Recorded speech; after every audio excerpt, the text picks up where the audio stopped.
Hello student, आज हम standard 5 में सब्जेक्ट हिंदी में देखो पेज नंबर आप लोग निकालो 68, लेसन नंबर 9, एक माँ की बेबसी। इस कविता को पढ़ते समय आंखों के सामने कई चित्र बनते हैं। बचपन का चित्र, बचपन के खास समय का खेल और साथियों का चित्र। इन साथियों में एक खास साथी रतन का और एक माँ का चित्र है। उसे पढ़ो और महसूस करो के पोयम है। उसमें आंखों के सामने कई सारे चित्र बचपन के दिखाई देते हैं। बचपन के खास समय में खेल, साथियों के साथ अपन खेलते हो और उसमें खास एक रतन नाम का लड़का और उसकी माँ का चित्र महसूस करो। कविता धीरे धीरे पढ़ने की चीज है, उसे मन में उतारने के काफी समय लगता है। कभी कभी तो बरसों बाद हम बचपन की पढ़ी कविता पढ़ते हैं तो लगता है पहली बार पढ़ा है। उस कविता पढ़ने के बाद मन में किसी कोने में घर बना लेती है, किसी मौके पर वह ऊपर आती है।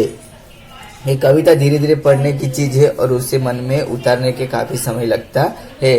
कभी कभी बरसों पहले जो बचपन में पढ़ी कविता अपने पढ़ते हैं तो अपने को कितना अच्छा लगता है। ऐसा लगता है कि जैसे अपन पहली बार पढ़ रहे हैं।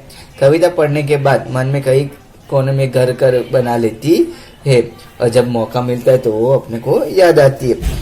कविता, कहानी, सबक सबके साथ यह होता है, इसलिए हमें चिंतित होने की जरूरत नहीं है कि कविता एक बार में पूरी तरह समझ में आ रही हो या नहीं।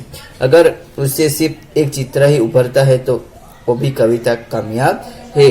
कि कविता, कहानियां सब एक साथ सबके साथ होता है कि कभी वो चिंतित होने की जरूरत नहीं कि अपने को एक बार में पूरी समझ में नहीं आए। उसमें सिर्फ एक चित्र उभरता है। कविता पढ़ने के टाइम अपने मन में कुछ अच्छा ख्याल आता है तो कविता वो कामयाब है, ऐसा देखा जाता है। चलो अब कविता पढ़ते हैं तो क्या है उस कविता में।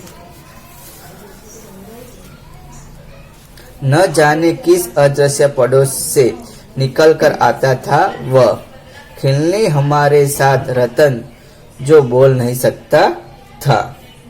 खेलता था हमारे साथ एक टूटे खिलौने की तरह।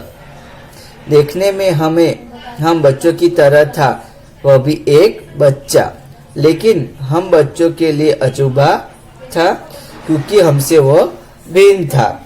कि क्या दिखा है कि न जाने कि रतन नाम का एक बच्चा था, वो क्या नहीं कर पाता, बोल नहीं सकता था।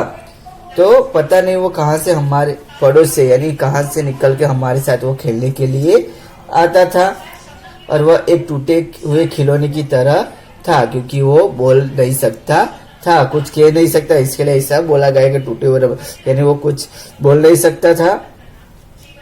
देखने में वो बिल्कुल हमारे जैसा बच्चा ही था, लेकिन फिर भी वो हमसे अलग था। शायद कोई अजूबा यानी विचित्र, अद्भुत था कि वो बोल नहीं सकता, अकेला वो कर देते, इससे लगता है कि वो हम अजूबा है, हमसे वो भिन्न यानी हमसे वो अलग ऐसा था। क्योंकि हम थोड़ा घबराते भी थे हम उससे, क्योंकि समझ नहीं पाते थे उसकी घबराहट को, न इशारों में कही उसकी बातों को, न उसकी भयभीत आंखों में हर समय दिखती उसके अंदर की छटपटाहट को। कि हम बच्चे रतन से थोड़े घबराते थे क्योंकि वो हम उसकी घबराहट को समझ नहीं पाते थे, क्योंकि वो उसको देख के हम लोग को डर घबराते थे, कभी कभी समझ में नहीं आते। वो इशारों में हमसे बात करता था, न जाने कितनी बात कहना चाहे, लेकिन उनकी बात हम लोग बिल्कुल भी समझ पाते नहीं था। जो रतन था वो कुछ बोलता था लेकिन हम लोग उसके बोल नहीं सकता था, इशारे से वो बात करता था, इसलिए हम लोग उसकी बातें समझ नहीं पाते थे। उसकी डरी हुई आंखों हर समय बोल पाने की छटपटाहट साफ साफ दिखाई देती थी। कि उसकी जो डरी हुई आंखें, उदास रहता था क्योंकि वो सब बच्चे के जैसा खेल सकता नहीं था, बोल नहीं सकता था, इसके लिए उसकी डरी आंखें साफ छटपटाहट उसकी दिखाई देती थी। हम चाहकर भी उसके मन की भाषा हम समझ पाते नहीं थे। इसके अंदर जो मन में जो दुविधा था वो बोल नहीं सकता, इसलिए समझ में आता नहीं था। जितनी देर वह रहता पास बैठी उसकी माँ, निहारती रहती उसका खेलना। जब जैसे तैसे कुछ बेहतर समझ लगा हूँ उसकी भाषा जो बोल नहीं पाते हैं, याद आती है रतन से अधिक उसकी माँ की आंखों में झलकती उसकी बेबसी। के रतन है कि रतन जितनी देर भी हमारे साथ खेलता था उतनी देर उसकी माँ उसके पास बैठी रहती थी। वह हर घड़ी अपने बेटे को खेलते हुए देखती रहती थी। उस समय कवि के स्वयं छोटे थे, इसलिए वे अधिक समझ नहीं पाते थे कि लेखक थे वो रतन जी से छोटे थे, इसलिए वो समझ नहीं पाते थे। लेकिन अब बड़े होने पर वो रतन की भाषा और उसकी माँ का दर्द समझने लगे कि उसकी माँ को भी दर्द था, क्यों उसके बेटा बोल नहीं सकता था। इसके लिए वो सोचती है कि बाकी सब बच्चे कितने अच्छे से हंसी खेल से वो खेलते और मेरा बच्चा नहीं बोलने पाने से वो उदास बैठा रहते, तो उसको भी दुख होता है।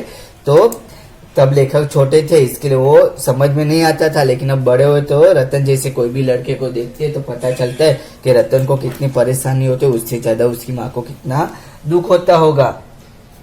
आंखों में झलकते दर्द को उसकी लाचारी को याद करते हैं। जब भी कोई ऐसा लड़के को देखते है तो अब उसको रतन की और उसकी माँ का जो दर्द है वो याद आता है। अब कभी उसकी माँ की पीड़ा को सही ढंग से समझने लगे और इसकी माँ की जो बेबसी थी, इसके लिए क्योंकि वो बच्चा सबको खेलते हुए देखती तो वो भी उसके बच्चे को खेलते हुए देखती है और सोचती है कि मेरा भी लड़का जो बोल पाता तो अच्छे से आराम से सभी बच्चों के साथ खेल सकता है। तो लेखक अभी आज उसकी माँ का सही दर्द अभी सही ढंग से उसकी जो पीड़ा थी वो समझ पाते हैं। तो वही बात की गई है। तो आप लोग को अच्छे से पोएम नोटबुक में लिखना है ये वाला और पढ़ना है। Thank you.